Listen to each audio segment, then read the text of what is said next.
First of all, I really wanted to dominate this exam. I placed so much importance on it. I really wanted to master it. And so part of it was I wanted to read everything I could, and of course a lot of it was from books with fake LSAT questions that were mostly garbage. But when it came down to, like, let's say reading this LSAT super prep or looking at the questions themselves, I really wanted to kind of dissect them and take them apart piece by piece. You know, there was the first level where I was building a foundation and just a general familiarity.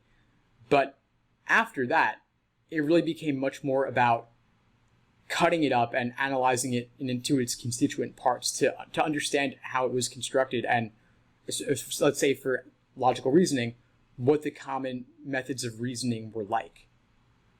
So it definitely involves putting in a tremendous amount of time, but it wasn't just reading books and taking exams. The analysis and the review process were really where the gains came from. You know, obviously you can be happy or sad about whatever score you get, but it's just a measure. It's just a measure of where you stand at that moment, but it's not necessarily where you'll ultimately end up.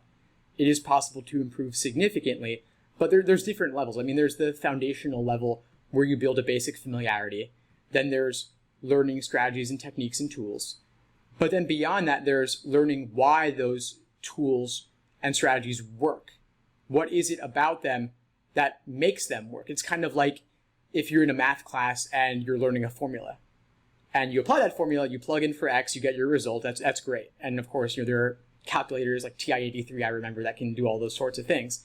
But there's always at the beginning of the math textbook chapter, there's always like, here's how this formula was developed and why it works.